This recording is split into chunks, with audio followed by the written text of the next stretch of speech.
hermanos? Me alegra mucho saludarlos nuevamente.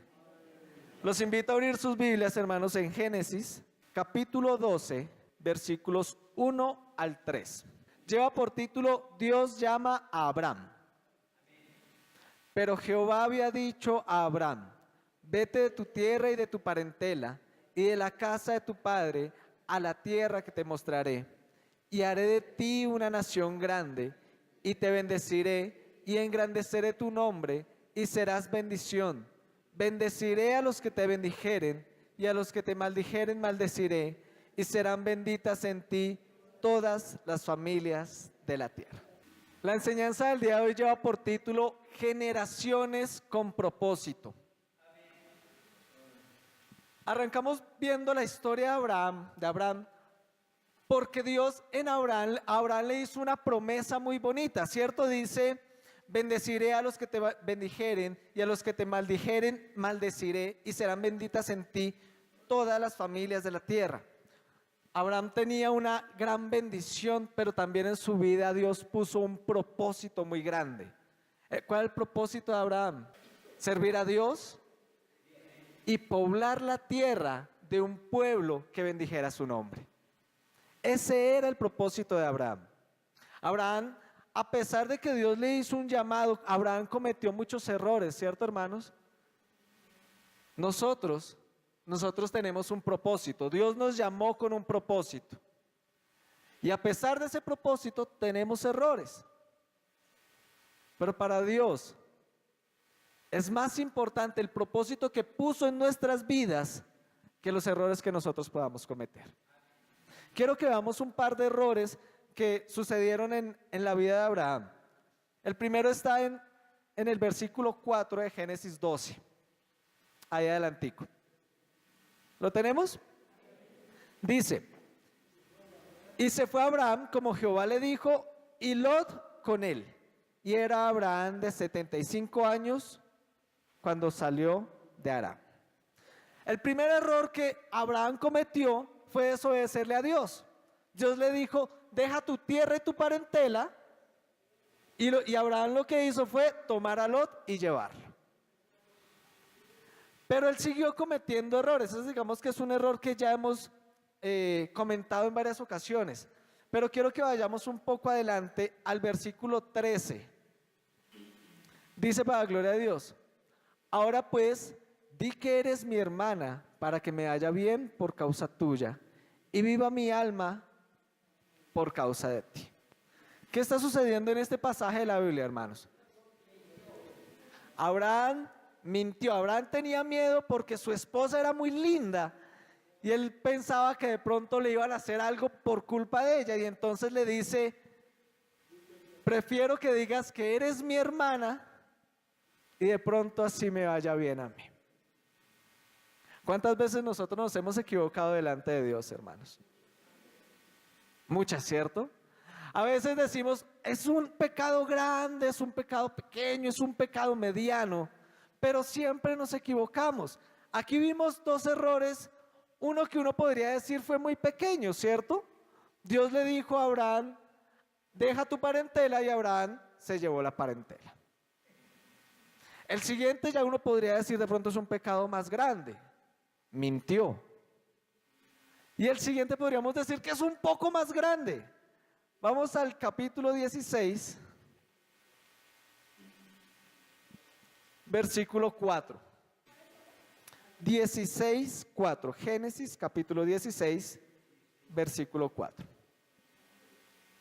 ¿Lo tenemos? Y él se llegó a Agar, la cual concibió, y cuando vio que había concebido, miraba con desprecio a su señora. ¿Cuál fue el pecado de Abraham en este versículo?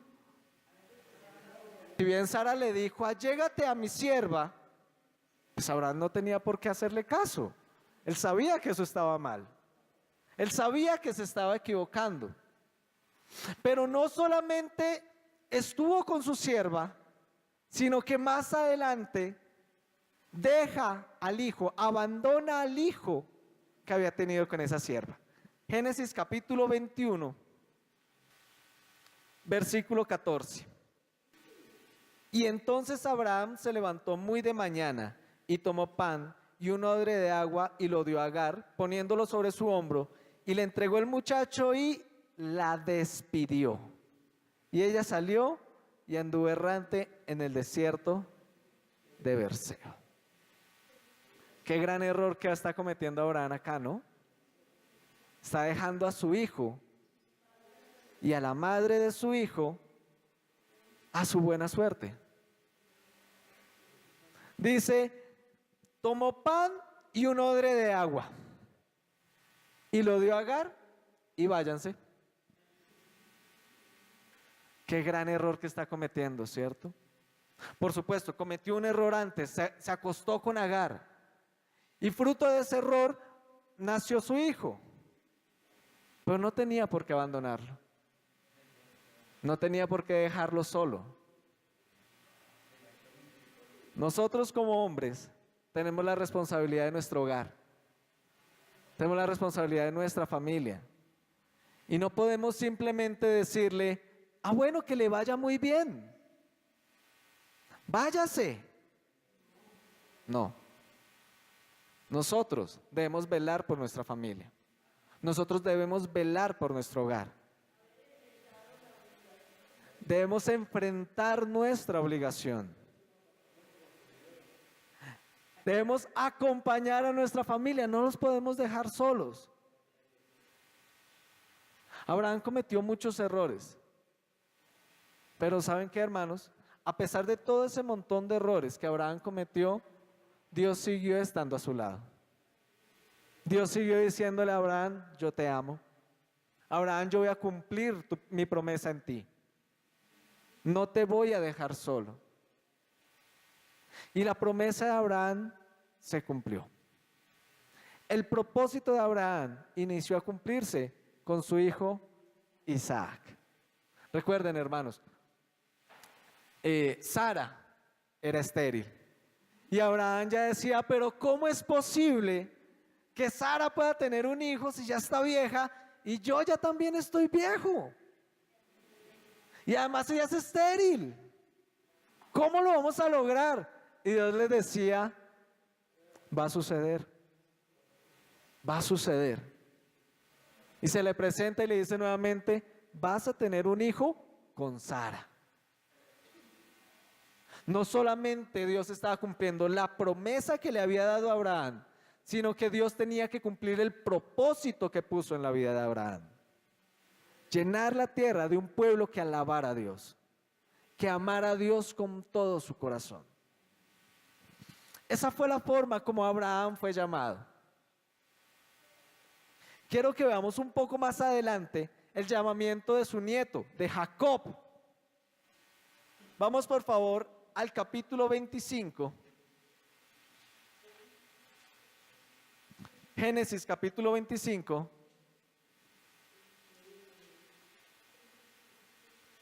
Versículo 23. Dice para la gloria de Dios. Y le respondió Jehová, 2 naciones hay en tu seno, y 2 pueblos serán divididos desde tus entrañas. Un pueblo será más grande que el otro, y el mayor servirá al menor. ¿Qué está sucediendo aquí? ¿Cómo fue el llamado de Abraham? Dios se lo dijo, ¿cierto? Dios se lo dijo directamente a Abraham. Creo que es la forma como todos quisiéramos que sucediera el llamado en nuestras vidas, ¿no? Que Dios se nos presentara en nuestras vidas y nos diga, hijo, tengo un propósito contigo y tú vas a hacer esto y lo otro. Pero Dios tiene muchas formas de hacer llamados, todas totalmente diferentes. Y el llamado de Jacob fue totalmente diferente. El llamado de Jacob sucedió antes de que Jacob naciera. Le respondió Jehová, 2 naciones hay en tu seno y 2 pueblos serán divididos desde tus entrañas. El un pueblo será más fuerte que el otro y el mayor servirá al menor. ¿Qué está sucediendo aquí? Dios le está dando una bendición a Jacob. Dios le está diciendo, Jacob, tú tienes un propósito también. Recuerden, el propósito inicia con Abraham. cuando Dios le dice que su familia será como las estrellas, que su familia será como la arena del mar. Pero inicialmente su propósito o en Abraham se cumplió con una sola persona, solamente con Isaac. Pero a partir de Isaac empieza a cumplirse ese propósito con mayor fuerza. A veces nosotros, hermanos, queremos que el propósito de Dios se cumpla ya, en 5 minutos. Dios mío, tú me dijiste que yo iba a predicar el evangelio. Me lo dijiste hace 5 minutos. ¿Será que empezamos ya? Somos un poco apresurados con las bendiciones que Dios nos da. ¿Dios no las puede dar ya? Sí, claro. Pero Dios primero nos prepara. Primero nos prepara para cumplir el propósito. El propósito en Abraham no se cumplió de una vez. Tuvo que esperar primero muchísimo tiempo para que naciera Isaac. Pero el propósito real empieza a cumplirse después de Isaac, con Jacob. La definición de una bendición, que es lo que Dios dio a Abraham y a Jacob, es acción de alabar, ensalzar o engrandecer, o de consagrar algo al culto divino. El propósito de Jacob, bueno, de Abraham, de Isaac y de Jacob, era consagrar su vida y su familia a Dios. Y quiero que veamos un pasaje adicional, Génesis 28, vamos a leer los versículos 13 y 14. Dice para la gloria de Dios: y he aquí Jehová estaba en lo alto de ella, el cual dijo: yo soy Jehová, el Dios de Abraham su padre, el Dios de Abraham tu padre y el Dios de Isaac. La tierra en la que estás acostado te la daré a ti y a tu descendencia. Será tu descendencia como el polvo de la tierra, y te extenderás al occidente, al oriente, al norte y al sur, y todas las familias de la tierra serán benditas en ti y en tu simiente. Aquí tenemos un segundo llamado que Dios le hizo a Jacob, ¿no? El primero fue antes que naciera. El segundo se lo dijo directamente. Y quiero resaltar algo. En el versículo 14 dice: será tu descendencia como el polvo de la tierra, y te extenderás al occidente, al oriente, al norte y al sur, y todas las familias de la tierra serán ¿qué? Benditas en ti.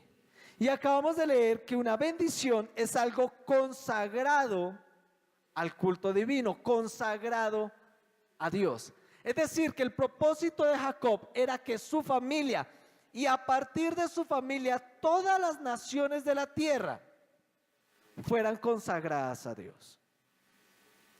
Ese fue el propósito que hubo en Jacob. Yo los invito a pensar, hermanos, ¿cuál es el propósito que hay en nuestras vidas? El propósito que hay en nuestras vidas, hermanos, es sentarnos a escuchar y ya. Venir todos los domingos a culto y ya. Dios puso un propósito en nosotros. Decía la hermana Angélica hace un momento: usemos esos talentos que Dios nos da. Porque nuestro talento necesariamente está unido a un propósito que Dios nos da. Si usted sabe cantar, pues su propósito es cantarle a Dios. Si usted sabe tocar, su propósito es tocarle a Dios. Si usted sabe hablar, su propósito es predicar. ¿Cuál es su propósito? Hermanos, no dejemos que el propósito que Dios puso en nuestras vidas se nos caiga por la costumbre. Se nos caiga simplemente por el pecado, por los errores. A veces nos acostumbramos a Dios. Nos acostumbramos a que las bendiciones de Dios tienen que venir y ya. Y entonces se vuelve para nosotros una costumbre venir a la iglesia. Se vuelve para nosotros una costumbre que los domingos madrugamos para estar aquí a las 9 de la mañana. Pero más que una costumbre, nosotros debemos hacerlo con amor, buscando ese propósito, buscando el propósito que Dios puso en nuestras vidas. Los propósitos inician de lo más cercano. Los propósitos inician con nuestra familia. ¿Cómo estamos manejando el propósito que Dios puso en nuestras vidas con nuestra familia? ¿Le estamos hablando a nuestra familia? ¿Estamos trayendo a nuestra familia a los pies de Dios? No, pero yo voy todos los domingos. Todos, no falto ninguno. Hermanos, no es suficiente. ¿Tenemos que venir? Claro que tenemos que venir. Pero no es suficiente, porque el propósito en nuestras vidas necesariamente es más que sentarnos a escuchar. El propósito en nuestras vidas es llevar la palabra de Dios. A pesar de nuestros errores, a pesar de nuestras fallas. ¿Abraham se equivocó? Sí. ¿Jacob se equivocó? Sí, mucho. Pero a pesar de ello, Dios siempre estuvo ahí al pie para hacer cumplir su propósito en esta familia, en estas generaciones. Quiero que vayamos al capítulo 27, de Génesis capítulo 27. Versículos 24 y 27. ¿Lo tenemos? Dice para la gloria de Dios. Y dijo: ¿eres tú mi hijo Esaú? Y Jacob respondió: yo soy. Dijo también: acércamela y comeré de la casa de mi hijo para que yo te bendiga. Y Jacob se la acercó a Isaac, y Jacob se la acercó e Isaac comió. Le trajo también vino y bebió. Y le dijo Isaac su padre: acércate ahora y bésame, hijo mío. Y Jacob se acercó y le besó, y olió Isaac el olor de los vestidos, y le bendijo, diciendo. Vemos que Jacob también se equivocó, ¿no? Jacob engañó a su papá y robó la bendición que era para su hermano mayor.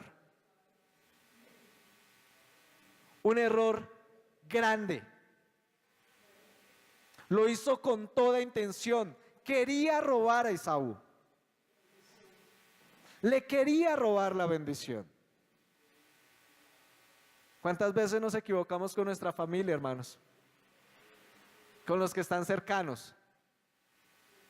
A veces, nuestras mayores discusiones, nuestros mayores conflictos y nuestras mayores peleas son en la casa.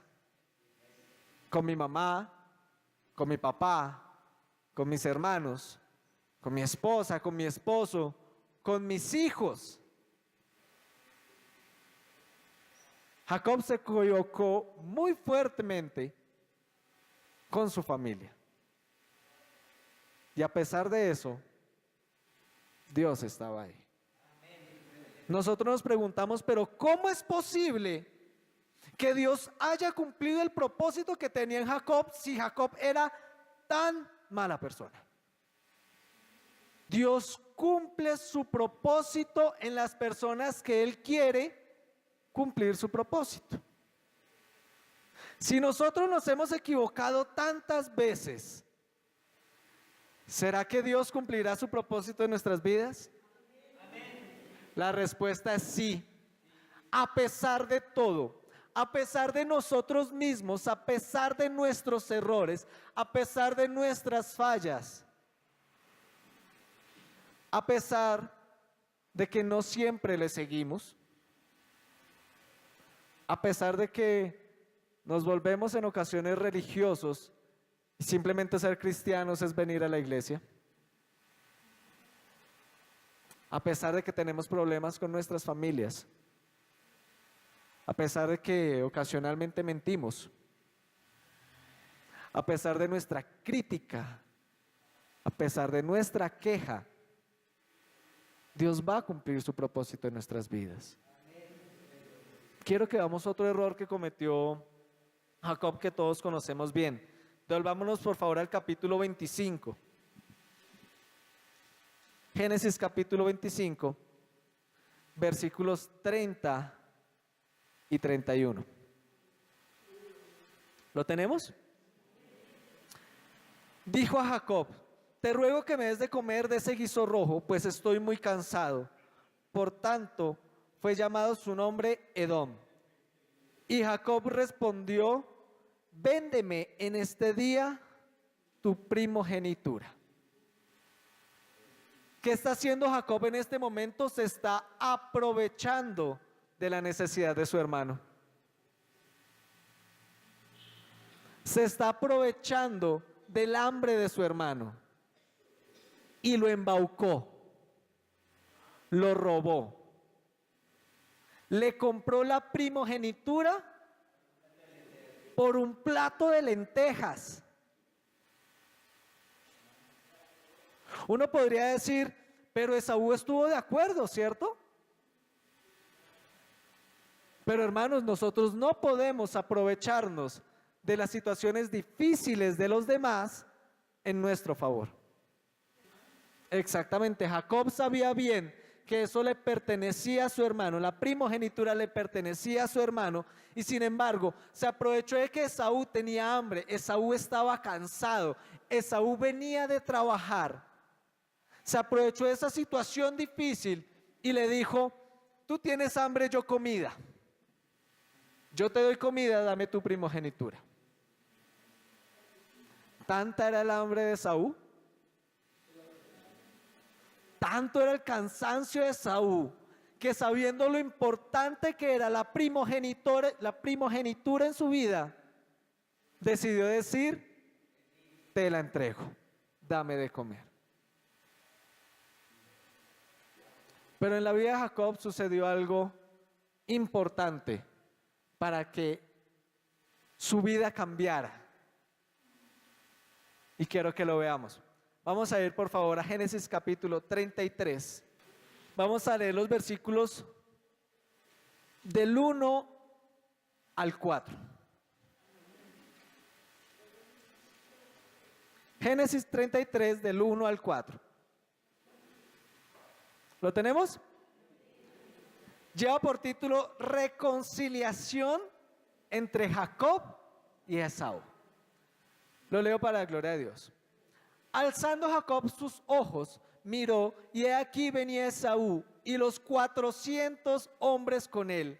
Entonces repartió él los niños entre Lea y Raquel y las dos siervas. Y puso las siervas y sus niños delante, luego a Lea y sus niños, y a Raquel y a José los últimos. Y él pasó delante de ellos y se inclinó a tierra 7 veces hasta que llegó a su hermano. Pero Esaú corrió a su encuentro y le abrazó y se echó sobre su cuello y le besó y lloraron. Aquí hay varios aspectos que quiero que veamos. El primero, cuando Jacob, ve a Esaú, lo primero que hace es poner escudo. Jacob ve que Esaú viene con 400 hombres. Recuerden que Esaú necesariamente podría estar enojado con su hermano, ¿cierto? Le quitó la primogenitura y le quitó la bendición y salió huyendo. Viene Esaú con 400 hombres y Jacob lo que hace es poner un escudo. Versículo 2. Y puso las siervas y sus niños delante. Luego a Lea y sus niños, y a Raquel y a José los últimos. En este versículo estamos viendo que Jacob primero se escondió. Tenía miedo de Esaú. Venía con 400 hombres, Jacob iba con su familia. Pero después de eso, Jacob asume su rol de hombre y respalda a su familia. Y lo que hace él es pasar delante del escudo que le había puesto, delante de su familia, y enfrenta a su hermano. Versículo 3. Y él pasó delante de ellos y se inclinó a tierra 7 veces hasta que llegó a su hermano. Aquí Jacob dejó de esconderse. Se humilló. Y se humilló 7 veces. ¿Recuerdan, hermanos, cuando le preguntan a Jesús, ¿cuántas veces he de perdonar a mi hermano? ¿Acaso 7 veces? Jesús contesta, hasta 70 veces 7. El 7 era un número representativo para el pueblo. Significaba la cantidad de veces que una persona podría llegar a perdonar al que le hizo más daño. Jacob sabe eso y se inclina 7 veces. Jacob pide perdón y busca reconciliarse con esa persona a la cual el más daño le había hecho. Si bien Jacob engañó a su papá, la consecuencia recayó fue en su hermano. Recuerden que llegó Esaú después de que Jacob salió y dijo, ya traje la comida, padre, dame tu bendición. Y le dice Isaac, pero yo ya la di. ¿Ya no tienes? Lo siento.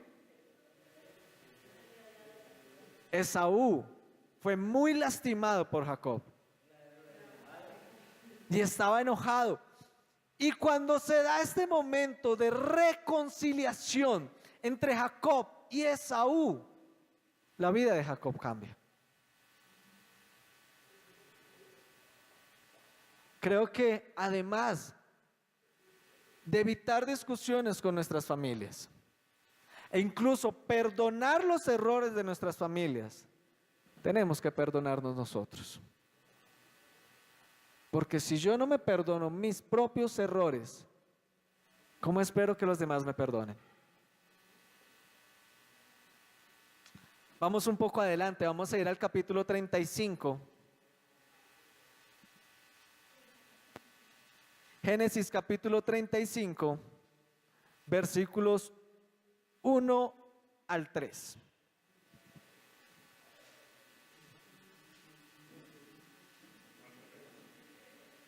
¿Lo tenemos? Dijo Dios a Jacob, levántate y sube a Betel, quédate allí y haz allí un altar a Dios que te apareció cuando huías de tu hermano Esaú. Entonces Jacob dijo a su familia y a todos los que con él estaban, quitad los dioses ajenos que hay entre vosotros y limpiaos y mudad vuestros vestidos. Y levantémonos y subamos a Betel y haré allí altar al Dios que me respondió en el día de mi angustia y ha estado conmigo en el camino que he andado. Aquí vemos que Jacob cambia su forma de ver la vida. Se consagra a Dios primero cuando le dice a su familia, quita los dioses ajenos. Jacob le está diciendo a su familia, todo lo que a nosotros nos separa de Dios, lo vamos a quitar. Vamos a reconocer a Dios como único Dios verdadero. Dice al final que ha estado conmigo en el camino.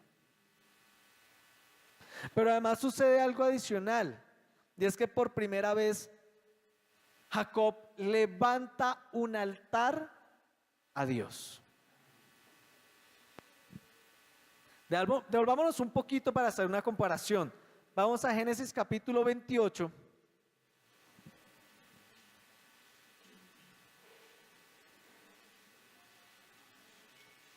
Versículo 18.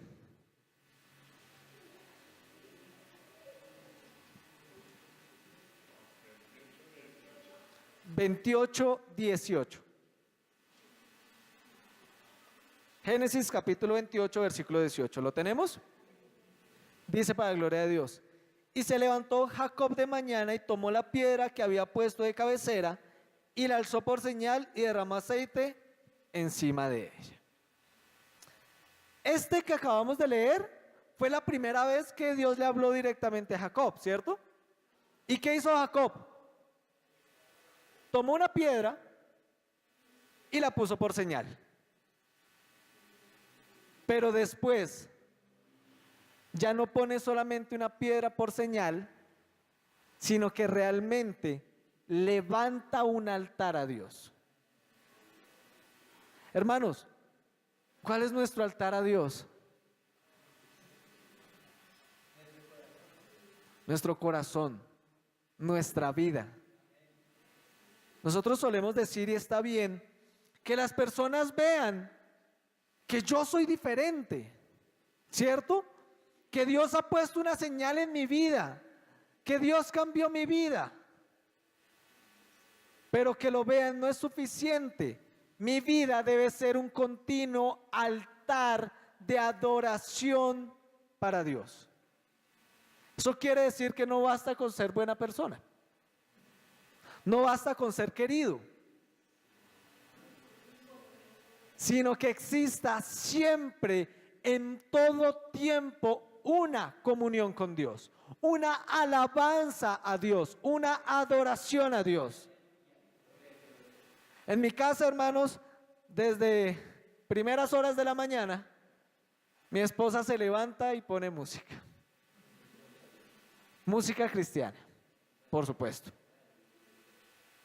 Y entonces, nuestra casa siempre, a pesar de nuestros errores y a pesar de nuestras fallas, está en continua adoración a Dios. Aun cuando estamos discutiendo, hay adoración a Dios. A pesar de nuestros errores, hay continua adoración a Dios. Y hemos notado una cosa a partir de eso. Las personas que han vivido en el primer piso de nuestra casa nos han dicho: yo no sé qué es lo que hay en esta casa, pero se siente tan bonito. Yo no sé qué sucede acá, pero no me quiero ir. Yo no sé qué sucede acá, pero antes a mí me gustaba, nos lo dijo un inquilino, antes a mí me gustaba estar con mis amigos tomando. Ahora no quiero salir de acá. Yo no sé qué hay en esta casa. Nosotros los miramos y pensamos, nosotros sí sabemos. Dios está en nuestra casa.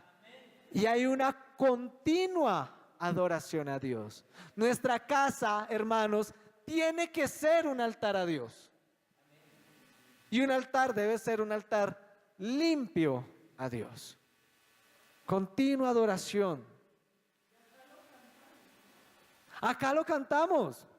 Un altar encendido para Dios, la vida del cristiano debe ser. Y salimos de cantarlo y se nos olvida. No, realmente nuestra vida debe ser un continuo altar para Dios, una continua alabanza para Dios.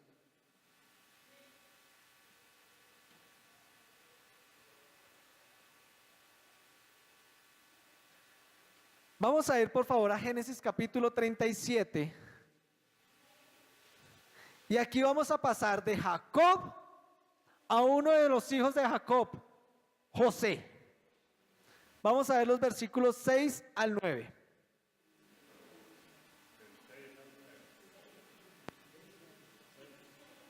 Seis al 9.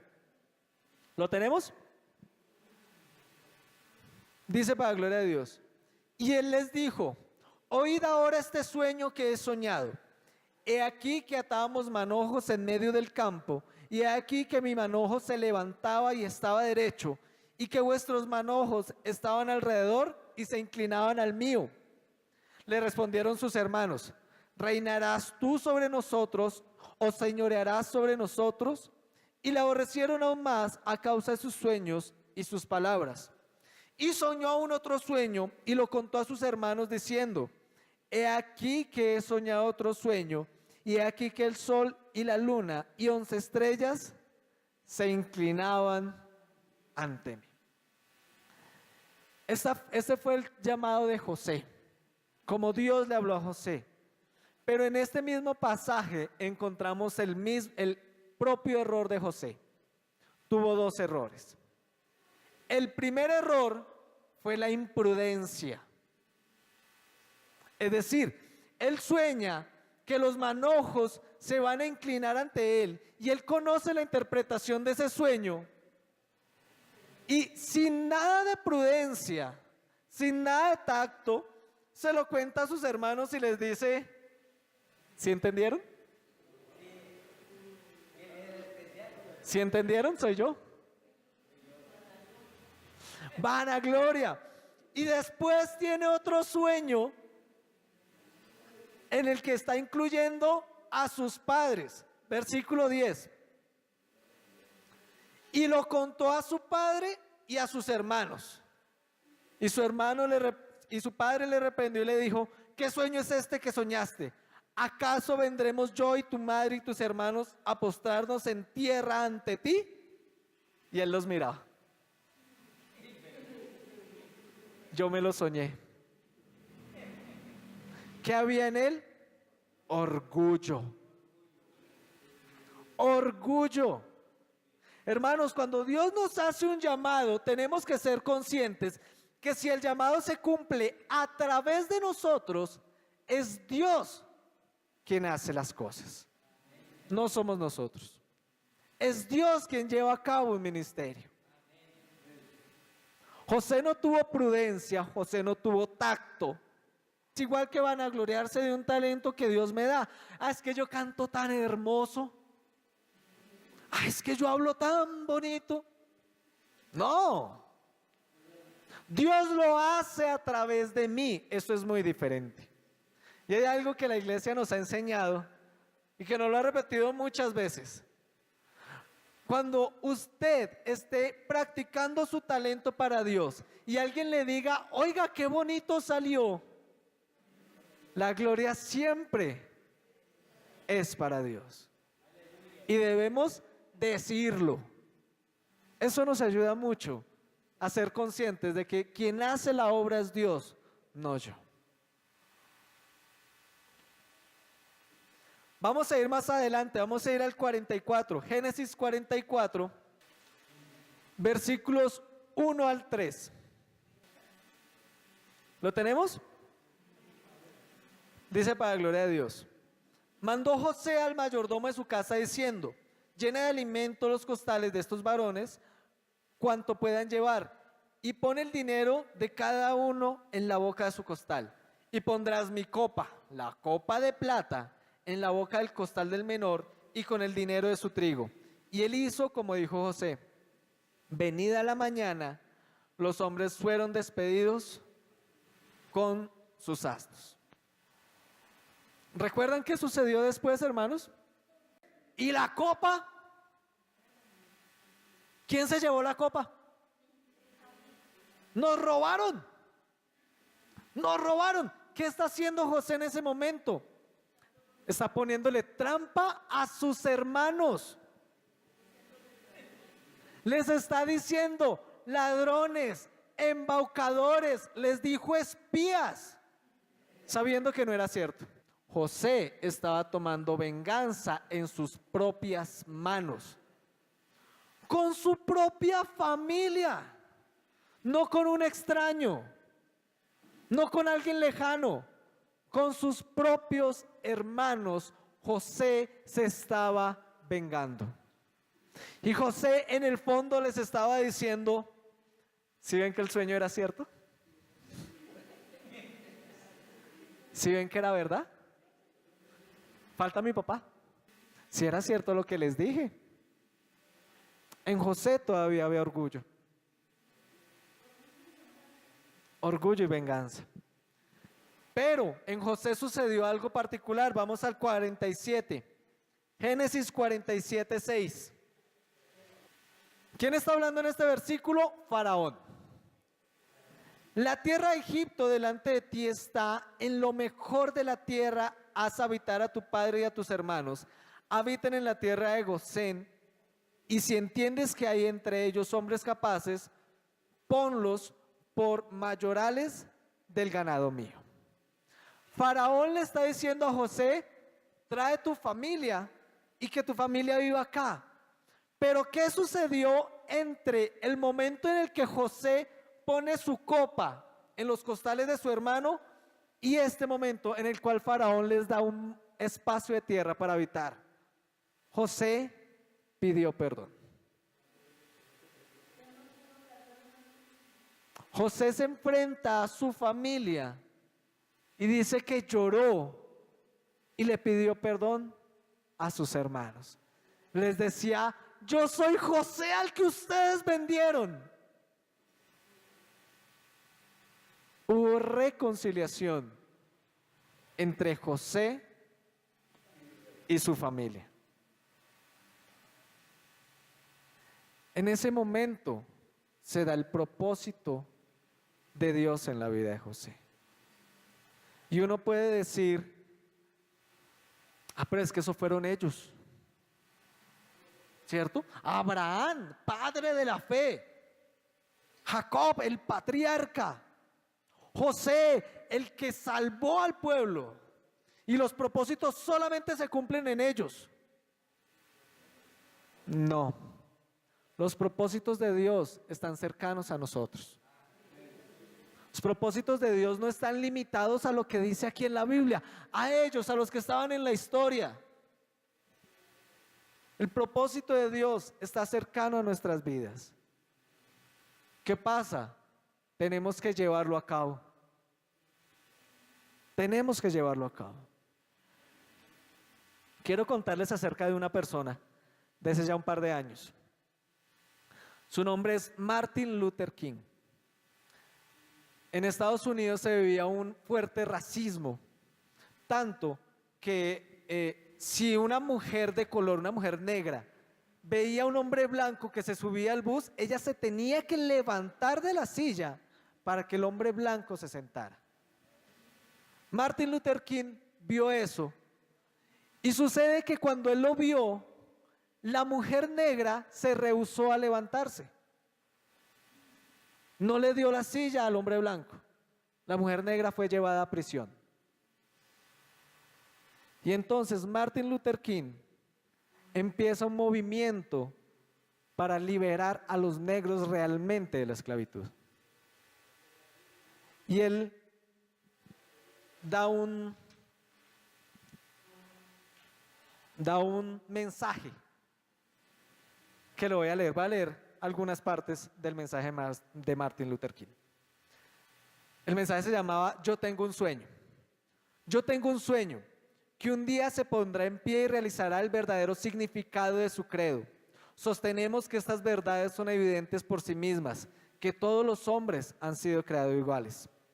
Yo tengo un sueño que un día sobre las colinas rojas de Georgia, los hijos de quienes fueron esclavos y los hijos de quienes fueron propietarios de esclavos serán capaces de sentarse juntos en la mesa con fraternidad.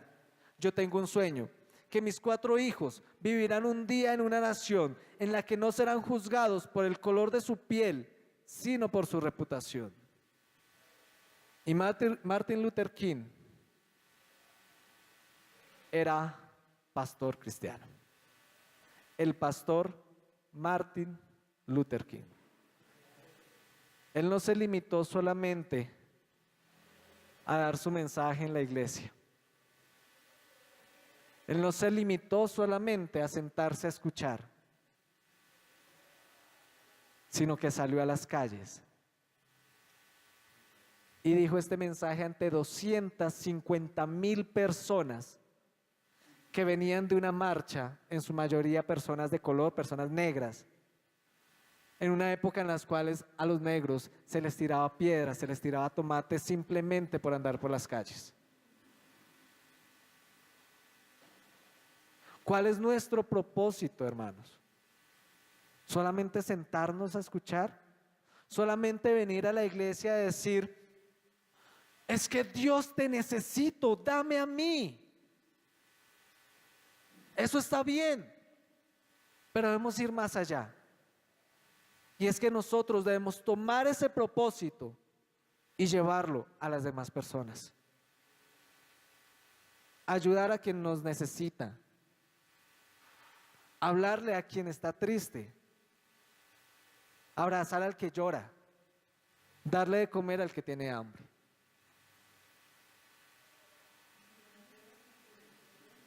Sin hacer acepción de personas. Todos somos iguales. Este fue el llamado de Martin Luther King. ¿Cuál es tu llamado, hermanos? ¿Cuál es el llamado de nosotros? El llamado de Abraham se cumplió en sus generaciones. Su propósito se cumplió en sus generaciones.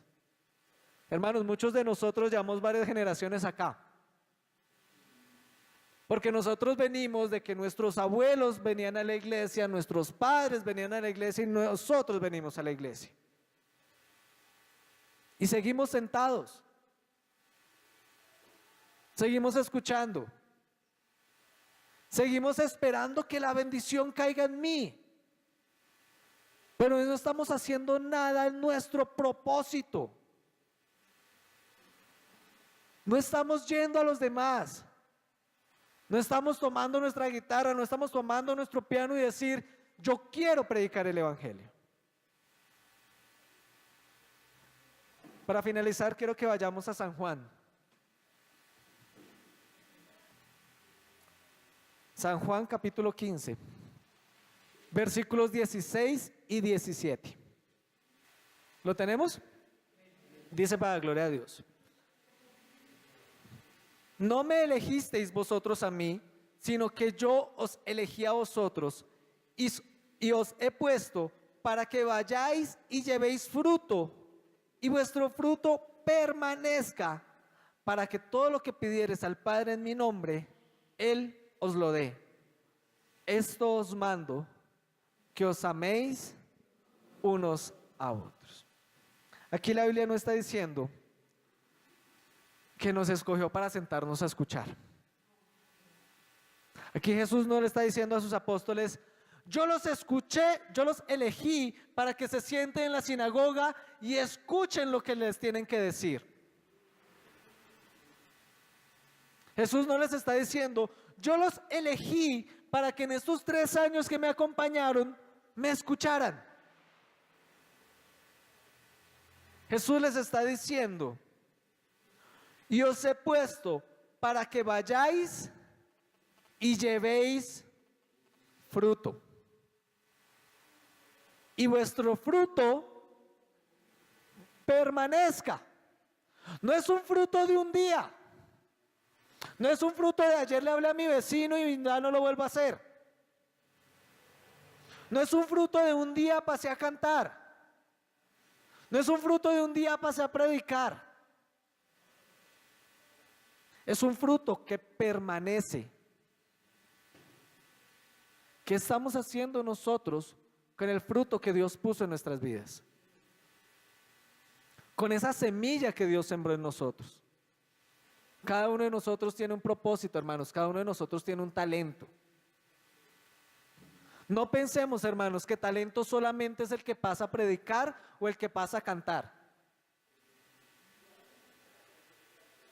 Talento también es aquellas personas que se sientan en un bus y no tienen el mínimo inconveniente con hablar con el que está al pie. Eso no es fácil para todos. Talento es aquella persona que se encuentra con la vecina en la calle y no solamente le saluda, sino que tiene la capacidad de entablarle una conversación larga. Eso es talento. Pero ¿qué estamos haciendo nosotros con ese talento? ¿De qué hablamos con el vecino? Oiga, ¿sí vio a la otra vecina? ¿Sí vio lo que hicieron? Es que esos vecinos que nos tocaron, sí. ¿Cómo nosotros utilizamos esa capacidad, hermanos? En vez de estar quejándonos, cada vez que nos encontremos al vecino, hablemosle de Dios. Hermanos, uno no sabe cuando la otra persona necesita escuchar la palabra de Dios. Nosotros a veces podemos ver a las personas muy felices y pensamos, no, pero ¿el qué va a necesitar? Yo lo veo bien. Pero cuando nos acercamos y empezamos a hablar con esa persona, nos damos cuenta que están felices por fuera, pero por dentro llevan ese dolor. Por dentro llevan esas ganas de llorar. Y solo están esperando que alguien les pregunte.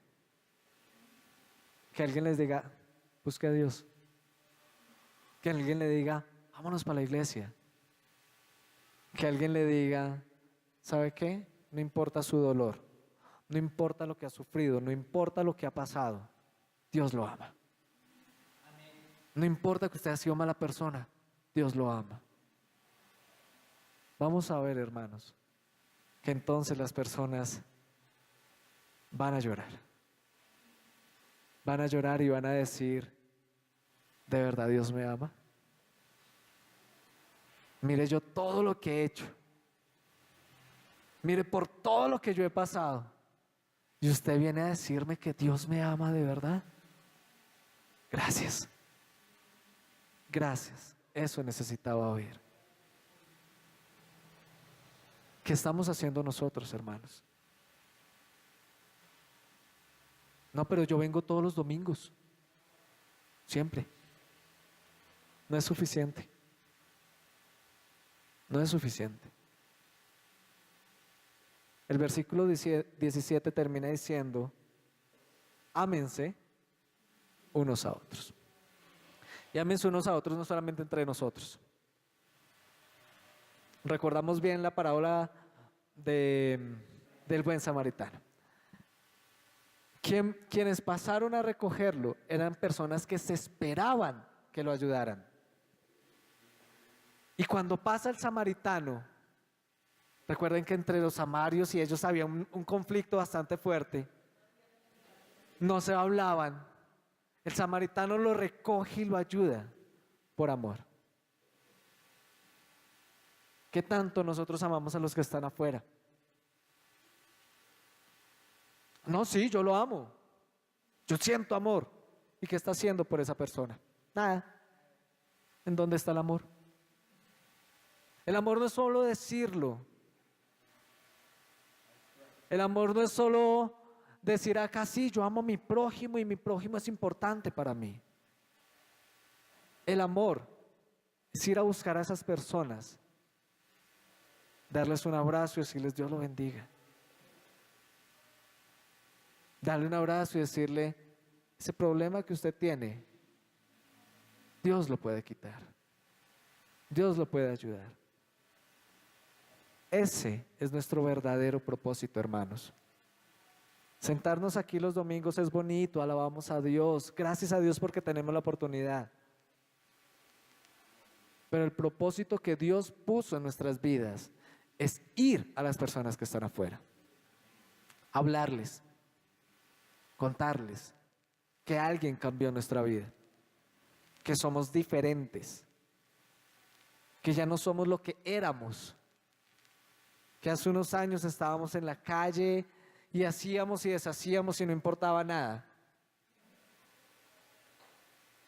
Y hoy Dios cambió nuestra vida.